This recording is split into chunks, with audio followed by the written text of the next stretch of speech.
बात बात पर हिंदुस्तान को उसके मेजॉरिटेरियनिज्म यानी बहुसंख्यकवाद पर ताना मारकर जगह जगह जो अत्याचार होते हैं उस पर कटघरे में खड़ा करने वाले बेगैरत इकोसिस्टम को आज ललकारना है।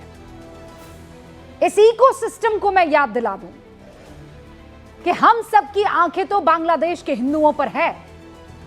Our eyes are on Bangladesh Hindus। आपकी कहां है? या आंख मूंद कर आप ये सारा नजारा देख रहे हैं। बांग्लादेश में सड़कों पर मजहब के नाम पर हिंदू जिंदा जलाए जा रहे हैं।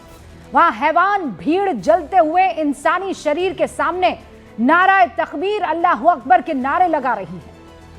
वहां जो तस्वीरें सामने आ रही है वो किसी को भी व्यतीत कर सकती है। दीपू चंद दास, पहले उसे लात घूसों से जूतों से मारा जाता है, सड़क पर नंगा करके घसीटा जाता है। वहशी भीड़ उस पर इतने वार करती है कि वो दम तोड़ देता है। उसके बाद सड़क पर रखी उसकी लाश के साथ बदहुरमती की जाती है। उस वहशी भीड़ का उस पर भी जब गुस्सा शांत नहीं होता तो उसे पेड़ से लटकाया जाता है। उसके बेजान शरीर को घंटों तक लाठी और पत्थर से मारा जाता है और आखिर में उस मासूम को आग के हवाले कर दिया जाता है।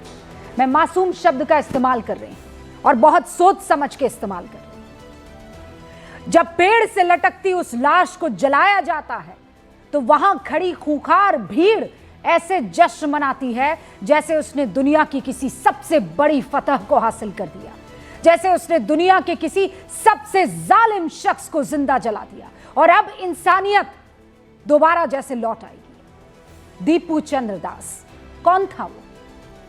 क्या वो उस्मान हादी का कातिल था? क्या उसने उस्मान हादी के हत्यारों को शरण दी थी? क्या दीपू दास बांग्लादेश का दुश्मन था या बांग्लादेश के दुश्मनों के साथ मिलकर कोई उसने साजिश रची थी? क्या उसने कुछ ऐसा काम किया था जिससे बांग्लादेश की संप्रभुता को नुकसान पहुंचता? क्या किया था दीपू दास ने?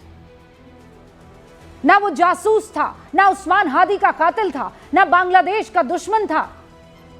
दीपू दास एक हिंदू था। उसके ऊपर हैवानों के इस झुंड ने सिर्फ इसलिए हमला कर दिया क्योंकि उसने इस्लाम के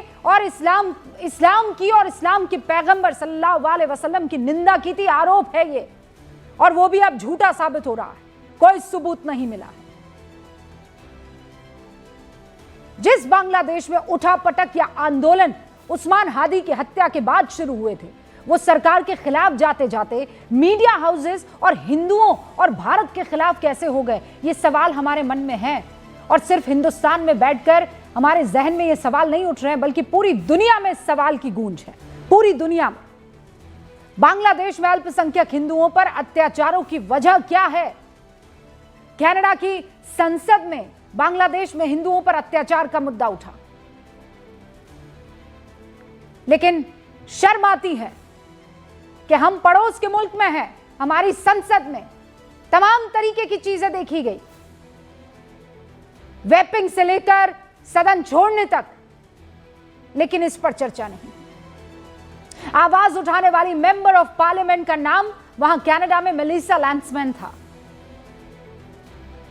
अमेरिकी कांग्रेस में इलिनॉइस के डेमोक्रेट सांसद राजा कृष्णमूर्ति ने कहा कि बांग्लादेश में खतरनाक अस्थिरता के बीच दीपू चंद्र दास की लक्षित हत्या से यानी टारगेटेड किलिंग से वो स्तब्ध है।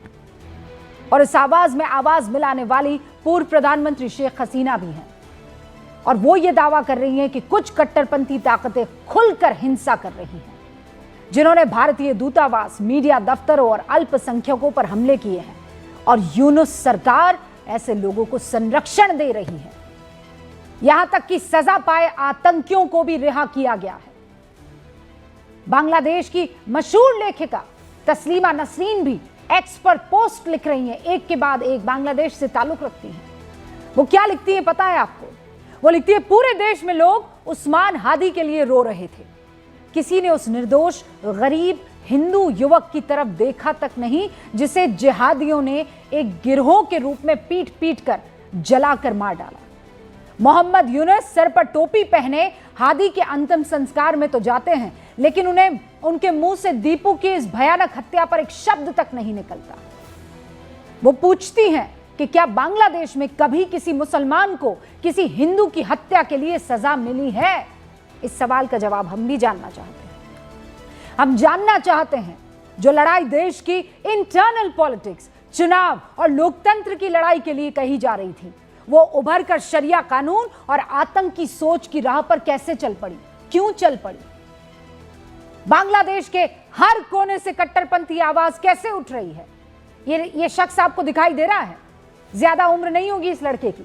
जुबैर अहमद तशरीफ इसका नाम है। बांग्लादेशी इस्लामी चरमपंथी है। ये एक वीडियो जारी करता है और दीपू चंद्र दास के हत्यारों का महिमा मंडन करता है, खुलेआम धमकी देता है कि बांग्लादेश भर के हिंदुओं का यही हश्र होने वाला है। एक इकबाल इनकलाब मंच है, उसका एक सदस्य अब्दुल्ला अर्जाबेर, वो 14 दिसंबर को चेतावनी देता है कि अगर हादी के हमलावरों को भारत ने शरण दी तो भारतीय दूतावास को काम नहीं करने दिया जाएगा। इसी नफरत का नतीजा कि चटगांव में भारतीय सहायक उच्चायोग पर हमला होता है। राजशाही यूनिवर्सिटी के छात्रों ने सड़कों पर आग लगाकर भारत विरोधी प्रदर्शन किया जाता है। याद है ना आपको?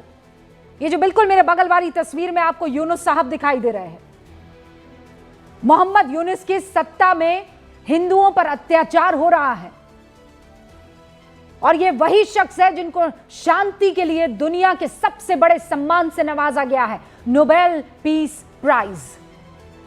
बांग्लादेश के हिंदुओं को मोहम्मद यूनुस ने क्या संदेश दिया? यह शांति पुरस्कार क्या हिंदुओं पर हो रहे अत्याचार पर शांत रहने के लिए मिला था? क्या कारण है कि बांग्लादेश सरकार इन कट्टरपंथियों, इस शरिया कानून के लिए तड़प रहे खूंखार दरिंदों के सामने सरेंडर्ड है? जिस कट्टरपंथ की तरफ बांग्लादेश बढ़ चुका है, गौर से सुनिएगा, उसकी आग की धधक आज भारत को महसूस हो रही होगी। कल यह आग किसी और दरवाजे पर पहुंच जाएगी। आज बांग्लादेश जिस रास्ते पर है, वो रास्ता इतिहास में पहले भी अपनाया जा चुका है, अफगानिस्तान में, सीरिया में, सूडान में, सोमालिया में, जिसकी आग पूरी दुनिया में अशांति फैला रही है। और यह इतिहास बताता है कि जब भीड़ कानून बन जाती है तो फिर इंसानियत शरणार्थी बनने को मजबूर हो जाती है। आज मारा गया युवक सिर्फ एक नाम नहीं है, वो चेतावनी है, वो सवाल है, वो आईना है। आईना जिसमें बांग्लादेश सरकार को अपना चेहरा देखना चाहिए, लेकिन अपने विभत्स और क्रूर चेहरे देखने के बांग्लादेशी सरकार हिम्मत और हिमाकत नहीं कर पा रही है। वो डर रही है, ठीक वैसे ही जैसे धार्मिक उन्माद में पगलाई भीड़ को रोकने से डर रही है।